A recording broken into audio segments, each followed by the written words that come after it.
السلام عليكم ورحمة الله وبركاته. dhalinyarada saxaafadda waa mahadsantihiin. Alxamdulilah ilaahay waa nabad keenay.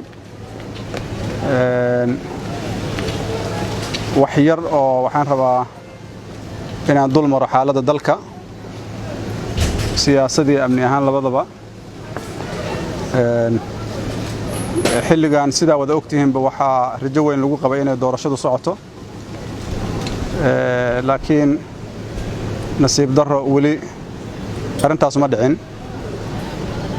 waana arrin lagama maarmaan ah si dalkaanu u helo xasilooni iyo horumar doorashooyinku inay ku dhacaan waqtigooda. طبعا sidaa wada ogtihiin waxaa la qurdareynayay in khilaafaadka ka jira habka doorashooyinka in la xalliyo oo si nabad iyo wada hadal lagu xalliyo, laakiin weli ma dhicin. mucaaradku mar walba aragtidoodu waxa waaye in la helo doorasho xor ah oo xalaal ah oo dadka Soomaaliyeed iyo dadka Soomaalida taageeraba ay ku qanci karaan. doorashaduna waa arrin qaran ma aha arrin wala gaar ay u leedahay. marka waxaan aaminsanahay in weli waqti arrimahaas lagu xallin karo la haysto. dadaal fara badan waa la sameeyay runtii, laakiin laguma guuleysan. weli annaga waxaan farta ku fiiqaynaa in laga maarmaan tahay in laga gaaro xal iyo heshiis ku aadan arrimaha doorashooyinka si loo aado doorashooyin lagu qanacsan yahay, natiijadoodana la wada aqbalo. mararka qaar waxaa la isweydiiyaa 8 February haddii la gaaro maxaa dhacaya. annaga rajadeenna waxa waaye in ka hor laga heshiiyo nidaamka doorashooyinka oo la gaaro 8 February ayadoo laga heshiiyo doorashooyinka sidaasna doorashooyinku noogu qabsoomaan.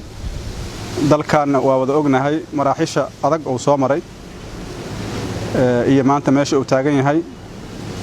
dhaqankii wanaagsanaa ee 4 sanaba in doorasho aan qayla ka daba yeerin la qabto waa laga maarmaan in la joogteeyo oo kaas uu dhaqan noo noqdo siyaasi ah.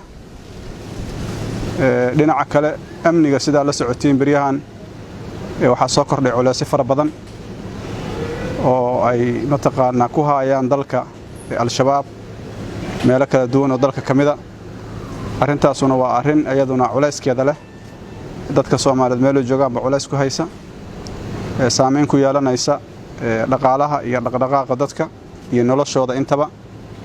marka waxaana fursad siinaya kala taagnaashada siyaasadda iyo aragti la'aanta siyaasadeed.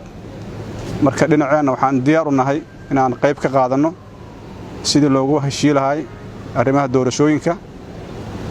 waxaan idin ballan qaadaynaa anoo ku hadlayo magaca mucaaradka inaanan ka shaqaynaynin wax dalkan dhibaato u keenaya oo aan rabno in dalkan nabadiisa iyo dawladnimadiisa inay hore u sii socoto.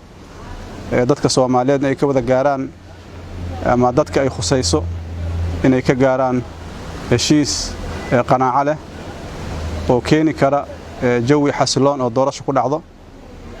waan ogtiin dadka hadda mucaaradka oo anigu hadda aan matalo waa dad kulligooda door wanaagsan ku soo lahay dalka, nabad ka soo shaqeeyay, haddana u taagan nabadaas. mana ogin cid mataqaana ka shaqaynaysa wax intaas ka duwan.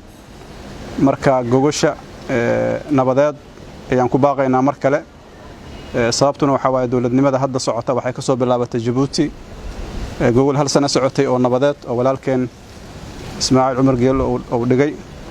marka waxaan leenahay gogosha nabadeed hal la fidiyo, hal isugu yimaado, hana laga wada hadlo waxa mataqaana lagu kala aragti duwan yahay.